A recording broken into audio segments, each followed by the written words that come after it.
Mbote peki meza na mabota na bino na ndenge bozuli bakuri ya kolanda ngai donc la kololo monobeli l'homme à multiples casquettes na mag na biso ya FM ya mokolo lelo na tondisa mina esengo ya koyeba eke bozali wana poto beta lisusu masolo comme d'habitude ya mboka na biso République démocratique du Congo.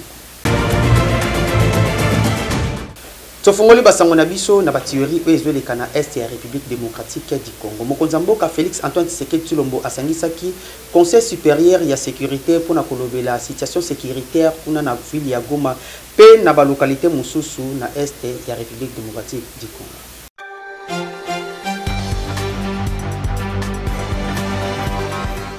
Mokonzi mboka Félix Antoine Tshisekedi Tshilombo asangisaki Conseil supérieur de sécurité entre autres ministre de la Défense nationale Jean-Pierre Bemba Gombo, ministre honoraire de la Défense nationale Père ancien combattant Gilbert Kabanda, généraux commandant d'opération dans la zone de conflit dans l'Est RDC, Kakandenge Boyebi certaines localités en Boka Congo sous contrôle de la M23, au Basile soutenu dans Rwanda, ensemble avec Betaki Masola situation sécuritaire aux élites collègues dans la ville de Goma, puis dans la localité sous contrôle de la M23. Pena Malobanaye, ministre de la Défense nationale Jean-Pierre Bemba Gombo, a soigné la population et la matière des élites au nous pour côté qui m'a moupandi au Yamboka, personne qui la population va s'aider dans les rumeurs sur les réseaux sociaux. Un tour d'horizon a eu lieu sur les questions spécifiques militaires et opérationnelles qui se déroulent sur le théâtre des opérations au niveau de l'ensemble du Nord Kivu. Sur ce, le Conseil supérieur de la Défense, après avoir entendu toutes les parties et tous les commandants qui sont autour de moi aujourd'hui, a pu d'abord lancer un message au niveau de la population que tout est mis en œuvre pour que la ville de Goma ne puisse pas tomber. Pour la situation sécuritaire à Est Mboka Congo, Bisomak FM, Toza Kotala, Toza Komona Pe, Toza Ko jumelé. 100% information, Malouba toujours. Rentrée parlementaire et assemblée provinciale, il y a ville province à Kinshasa et Salamaki avec un parti pays idéologie. J'espère aussi qu'il y a Azaraki Wana na compte à Mag FM.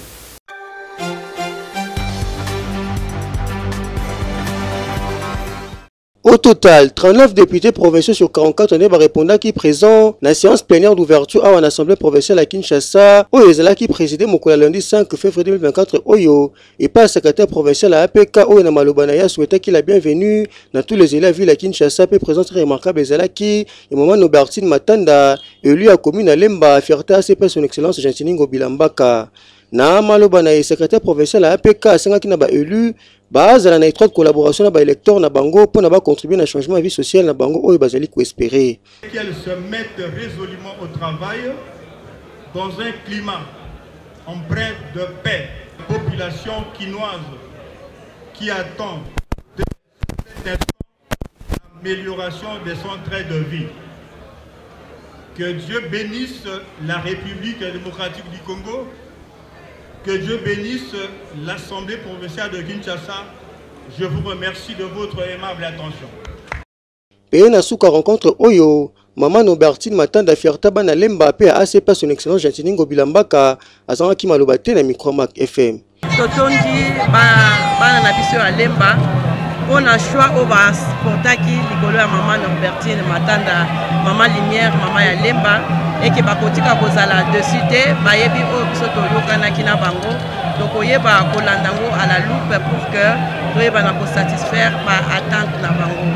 totondi lisusu mokonzi mboka papa Antoine Félix Tshisekedi oyo azo pesa confiance na ba mama pe alobi ke ba mama pe baza bako porter pe implice pour na vision na ye. Merci lisusu na autorité morale et son excellence Gentiningo Bilambaka sur les choix portés à ma personne parce que à Salaki choix moko yamalam et aussi na secrétaire général na biso Charles Mutamuntu pour avoir accepté que biso pe ba maman tous à la parmi ba candidats. Et Sengel Bobaye au cours à séance plénière inaugurale Oyo, installation au bureau provisoire où les élus composés dans doyen d'âge assemblée provinciale, puis dans deux élus moins âgés à APK et Salamaki et pas le secrétaire provincial de l'institution Oyo Mboka, puis besoin qui symbole à pouvoir pour nous recouper la masolo qui toque comme on pense ou avec impact d'idéologie, c'est une installation à bureau définitif. 100% information, Malou a toujours. Toujours dans le cadre de la rentrée parlementaire, il y a ville province à Kinshasa. Honorable Jean-Jacques Tembele Boukou, Ouazali, Eli, à commune à Limetepe, na compte à ACP, Ouazali, parti cher, il y a mon amboka, honorable Gentiningo Bilambaka, Yepe, a répondu qui présent avec un pacte pays idéologie.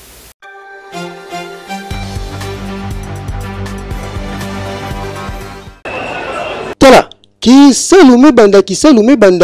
na l'Assemblée provinciale de la ville à Kinshasa pour le lundi 5 février 2024 oyo des la séance plénière inaugurale oyo fongoli masolo surtout à l'Assemblée provinciale de la ville à Kinshasa pe sengeli boba été séance plénière oyo zela qui conduite et pas secrétaire provincial de l'institution oyo mboka oyo tombela qui la bienvenue dans tous les élus à ville à Kinshasa. Kasi Sengel Boba était présence très remarquable et là qui peut honorable Jean-Jacques Tembele beaucoup et lui a commune à limiter peut fierté à ses son excellence Jantiningo Bilambaka ou à Zanga qui Malobate la micro Mac FM. Je suis satisfait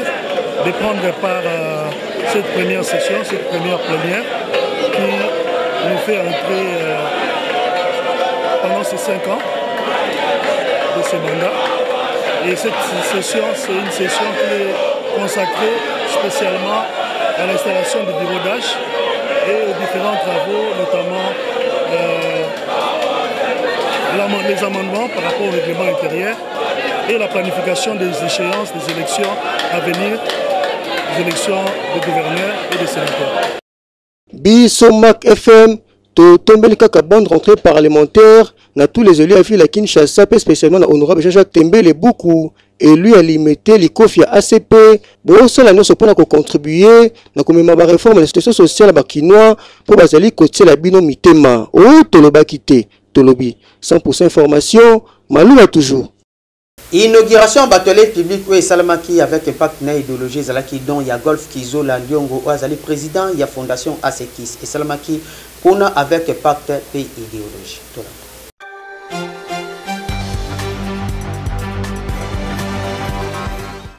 Alakaki ya kokisi pe abandaki misala kotongela bana kisenso ba toilette publique ya malonga asilisi yango avec impact na idéologie yende nani Golf Kizo la Ndiongo président fondation Asekis batu baya ala kisenso po baya ko yiba ba voix ne ba kendaki ba zonga souté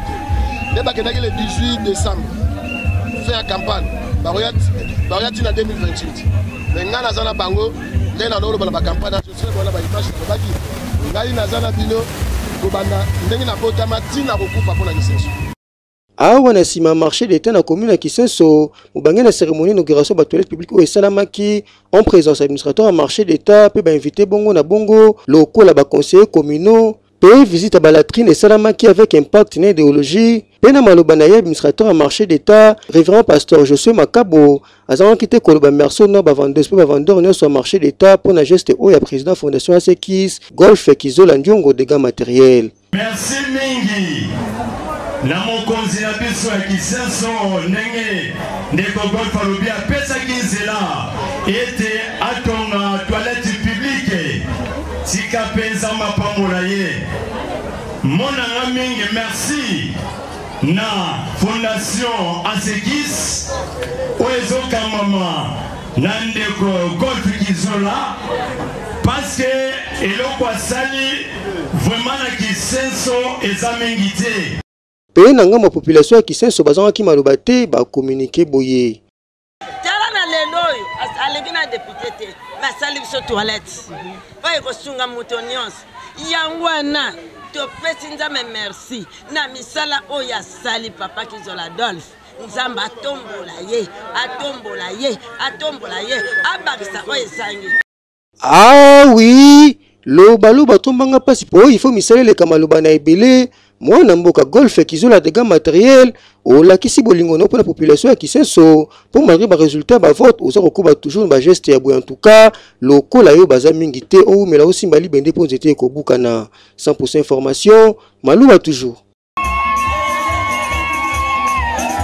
Tokei na commune ya Lingwala était à route Kalembelembe ezali mabe makasi population ya Lingwala azali kolela.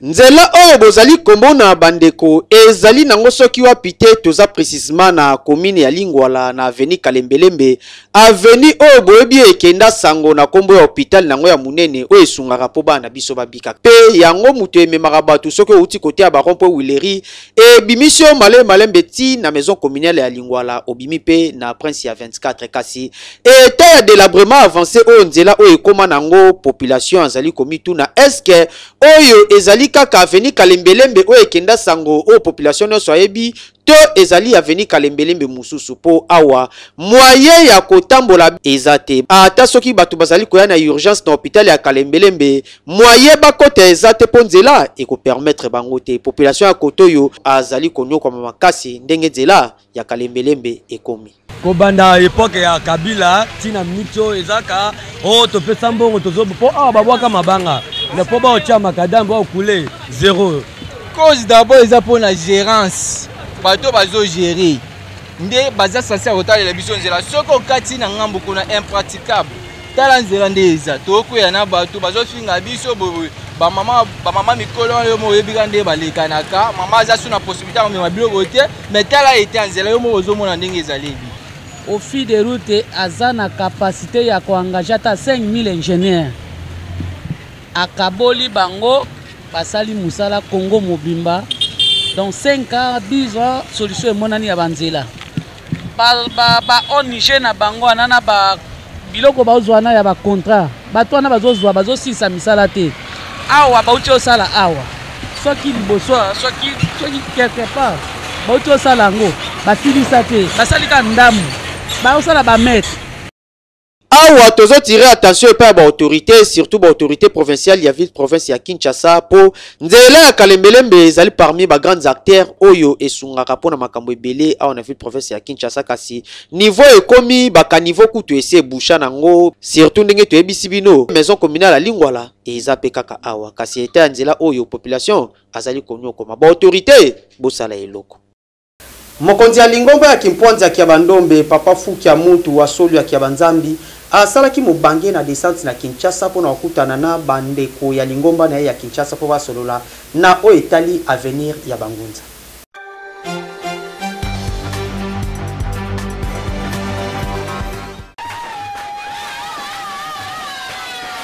Lingomba ya Bangunza oyo ebengami na nkombo ya Kimpwanza kia Bandombe oyo ekambamaka na papa Fuki ya mutu ansolo wa Kianzambi na ville ya Matadi pe ndenge ezali kokoba se kokoba ebotamaki awa na ville province ya Kinshasa pe ezali kokambama epa ya papa Nzita Mputu na yango lokolo bakutanaki pona mbala ya mibale ye moko papa Fuki asalaki descente na awa na Kinshasa pona kutana na bandimi na ye avec impact pe idéologie kasi objectif ya papa Fuki ezali ya kozongisa lisusu na bomoko Lingomba ya Bangunza oyo papa Simon Kimbangu ya salaka tangu babengaki yango Kintwadi lokola tangu papa Simon Kimbangu bakangaka ye na Bangunza nyoso Lingomba yango epanzanaka pe ekufaka yango ya zali na objectif ya kozongisa lisusu Lingomba yango selon ndenge papa Simon Kimbangu alobaka yango na prophétie na ye kasi ya koyeba ezali ke na Congo central bazali déjà 178 communautés oyo bazali kosangana na bomoko kasi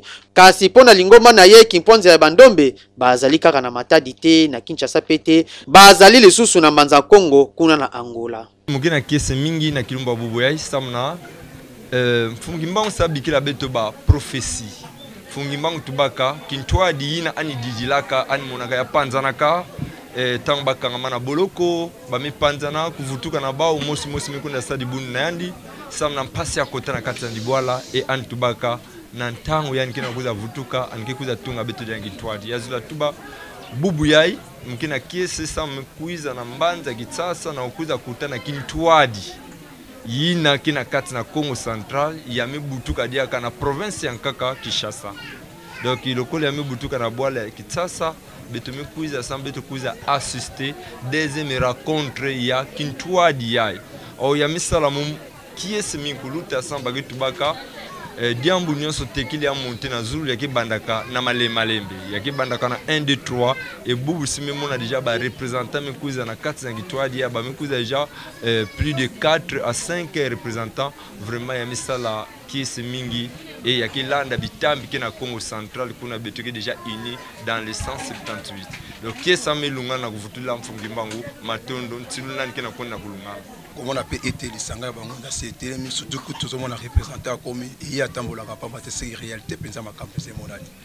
nazali moko onazo ko bunda bitumba o papa pesa kati na biso Bangunza ya keno ko luka bandiko partout basali partout pona ko sankisa bango tozonga eloko moko surtout mo amba surtout kati na mo amba il faut tozala liboke to lukana partout to kozala Ngunza nyonso tokeno ko lukoza la na fin fond il faut to yeba yo pamba to ça très nécessaire et yangwana esengo to 50 na ngai kola lelo za deuxième lukutakani oyo to telemse déjà musala ko sala musala ndenge kaka toti kolobela prophétie ya papa Simon Kimbangu alobaki lingomba ya bangunza nyonso ifo ezonga na bomoko ifo basangana esika moko po basambela lisusu na bomoko yango pe ezali démarche ya papa Fuki ya mutu asolo awaki ya Nzambi kaka ndenge azali kosala démarche na yeke bangunza nyonso basambela esika moko bazala na bomoko pona kokokisa prophétie ya papa Simon Kimbangu. Papa Fuki ya kwasolo bangunza nyonso balobi boko sambela esika moko. Tokesi ko na commune ya Kimbantseke na Oetali impact ya transport à moto pe surtout tracasserie kuna na commune ya Kimbantseke mais précisément na Mokali.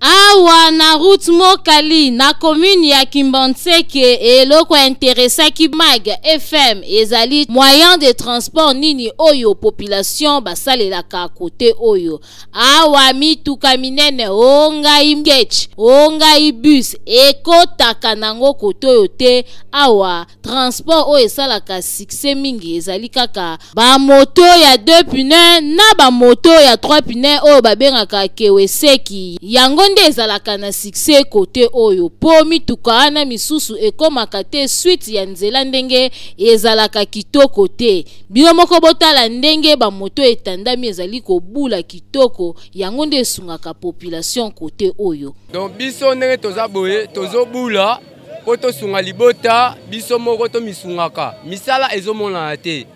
mais moto eza po esunga biso mais ndenge tozobula na difficulté bazana katsa okanga biso tracasserie lekani makasi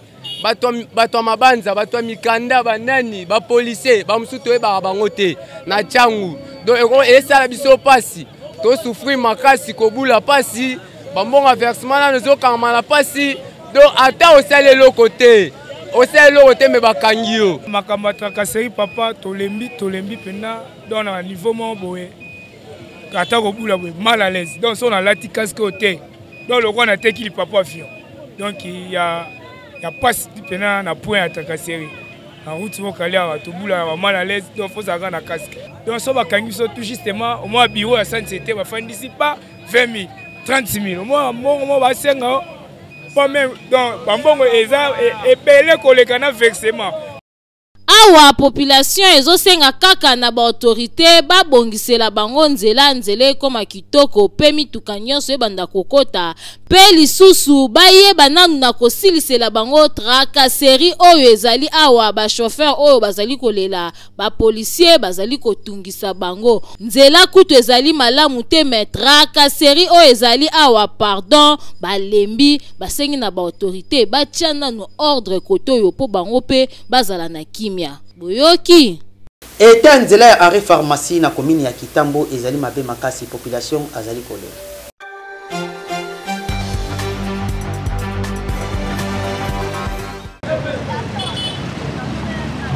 Banzela mingi awa na ville province ya Kinshasa eza ya kokufa na ndenge ya kusakana te. Neti awa tozali na arrêt pharmacie na commune ya Kitambo nzela ekoma impraticable. Ba usager ya nzela oyo bakoma ko circuler na mille difficultés suite ya eta ya nzela. Mituka na ba moto ezoleka na pasi po mabulu na mabanga etonda na nzela oyo. Awa soki oleki ata oyebi kobina te ndimelanga okobina bidenda ya sir po awa irataka te donc ezala mituka na ba moto ekomi kozwa ba panne pamba. Vraiment nzela wana ebukani moyen te il faut gouvernement ata la biso nzela wana po to souffrir surtout biso bato ya moto to souffrir mabanga mabulu mai vraiment po leka wana il faut ka otia makolo na mai konze wana eza koleka ba moto nzela esali kala ba milioka kango te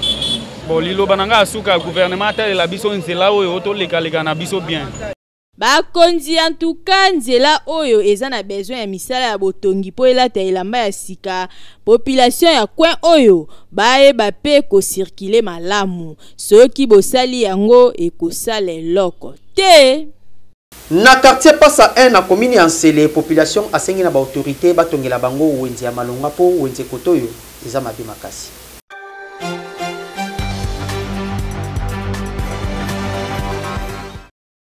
Na commune ya Nsele quartier Passa 1 sur avenue Carrière, population bazali kolela na mai na miso pwete bazali na wenze ya malamu te, bazo senga na bakonzi botalela bango likambo etali ba wenze kutu bango moko bazwa kutu decision ya ko créer ba wenze na mapangu ya bato, kasi soki mokolo moko batata mapangu baloti bango engaye bako bengana bango ya kobengana kutu ezopesa na mawa boyo kandenge bango moko ba mama ndenge balobi na micro ya Mag FM.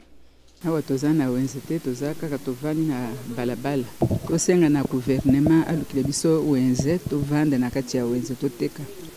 toyoki bayo kobuka soki babuki tokosuka ndeni.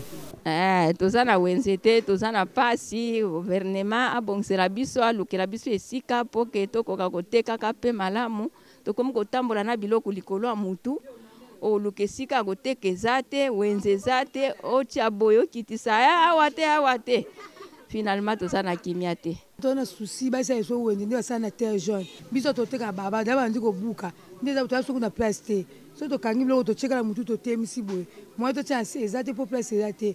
toza poso sa so wenze moi mukie to komata koteka po to zo be moyen to vivre na bana po misala eza te yaoka to débrouiller mais wenze eza te na terre jaune bana wenze biso ana carrière to na wenze te biso to teka na wenze te tozana na balabala o eza wenze te na mapango ya bato me bazo ya ko déranger biso ka ko buka ko bengana biso tozana wenze te na pokwa to pesa batike siko nde bazo bengana biso boye na pokwa baye kozwa tike siko so tokei batike bakozwa wapi ifale bakonzi batelema balukela biso esika bachela biso wenze so totali carrière terre jaune befo bank pasa maba kaka biso nde na carrière batozangi wenze toteka na balabala bat na mapango ya bato siko na minute bakolo mapango batelemi balobi photo panzana mutu na mutu akene na minute tozana bana classe toliaka makambo nyonso tu siko tokosuka wapi leta atalela biso ata bino bakonzi batie siko ya sika eske moko akotelema te mpo na biso alukela biso esika mpo batiela biso wenze kaka ndenge baloba debrier po ete o vivre ba mama babeti kelelo bakonzi esengeli bosunga bokota likambo ya ba mama ya population ya Nsele po na likambo oyo etali ba wenze na bango bongo ete ezali le seul moyen oyo esungaka kaka ba mama bateka po na koya kobokola bana boyoki pe bosalela. Impact ya malewa awa na ville province ya Kinshasa eza makasi tolanda.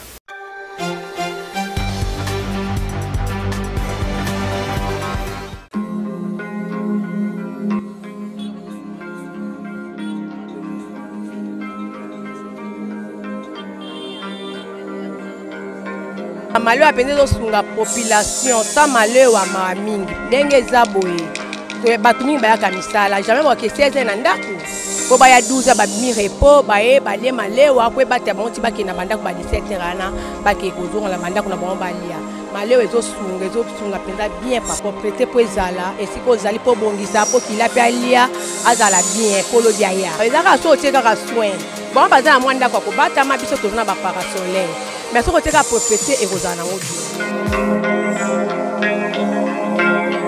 elo nako reproche bato malewa place bazoteka tobatiaka mwa propre banzungu na bango ezalaka propre po misusu tokendaka tomonaka nzungi mwindu donc po korespecte poto wana banzungu omoni na malewa oza na bato mosusu bazalaka na ndako na bango te bango mosusu baliaka na nzela ntango bazosala malewa akoki koya akoti na malewa alie akei na ndako alali na ye esunga bato makasi makende eza na bamosusu barespecte yango bamosusu barespecte yango te parceke omoni na maleo ntango bazosala babiloko tozolia na bafufu vokocha yango na basani ozwi mofiniki ofinini yango siko bamosusu bazotika yango polele banzinzi ezoya ezokota na babiloko bato bazolia différence ya malewa na restaurant nyonso wana eza kaka na bakombo yango moko nsima eza na différence te essentiel eki ekopesa bango baconseille bango bamona koprotege babiloko bato bazolia.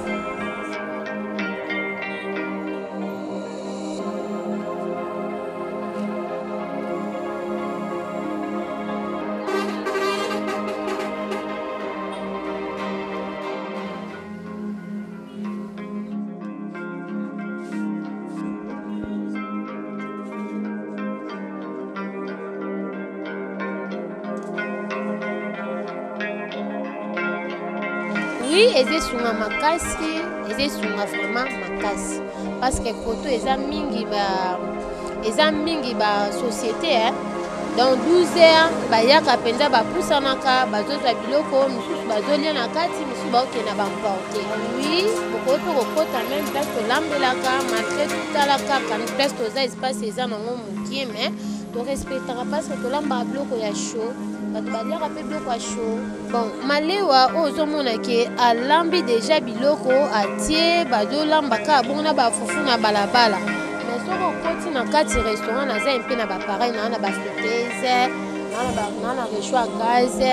na ba chauffondise. Ozo mutasengi alia na sala biloko ya chaud ndeti makemba, so ozu makemba na kalinga ngoka ya chaud. Frites na didi ya batu ya moto na pesa ya malili te. Bon, condition na mingi na mama lewe eloko na ko reprocher mingi bat baoye bate. Ba mama lewe akoza la même biloko elalaki.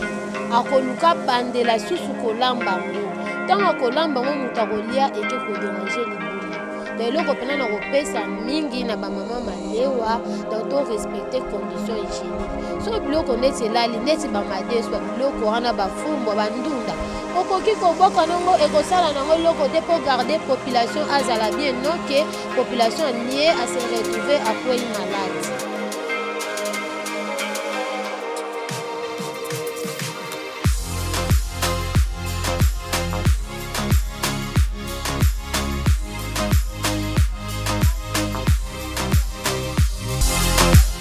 Tokomi na suka ya mag na biso ya mokolo ya lelo kasi toza na communiqué moko oyo tolingi totanga yango avant tokabona bilo. Liebisi, chef spirituel, chef suprême mokonzi ya bangunza, son éminence ambassadeur Mangele Silubasa azali kobengisa bakambi ya Mangomba, ba secrétaire généraux ya Mangomba, ba représentant provinciaux ya Mangomba, ba responsable ya jeunesse ya Mangomba, ba responsable ya ba mama, ba responsable ya protocole. Ba responsable ya sécurité nkengi ya chaque lingomba na réunion oyo ekosalema na mokolo ya lundi le 4 mars 2024 na ngunga ya 9h juste na ndaku ya Nzambe ya Bangunza PV ya Longo oyo ezwami na avenue Sayo numéro 10 2385 quartier Onel commune ya Kasavubu are Bosobolo Bangunza PV ya Longo Boyeyi Malamu. Signé son éminence ambassadeur Mangele Silubasa, président général et représentant légal, chef suprême de Bangunza. Tokomi na suka ya mag FM ya mokola lelo ngai donc la kololo nazaki na plaisir ya ko présenter bino ya ngobotika to pesa mbote pa ya mama na biso to pesa toujours mbote mama Denise Nyakero pe papa na biso papa Félix Antoine Tshisekedi Tshilombo Fachi Beton auto bengara kasi soki bozo inga na makitoko na mabunda kuna bino to pesa mbote epa ya équipe technique o etenanga compagnie Torres Atibo le chef azalaki na sima ya caméra Francis Peta comme d'habitude azalaki na montage PDT Gelor Mouya yende mutu azalaki na régie finale to pesi sumbote na papa na biso maître Billy Malo a créé face à le baramil na le droit d'être hérissel sur la terre ngai donc la kololo na bisibino kimena nzambe ezama bota bino to kutana mikolo za bikola.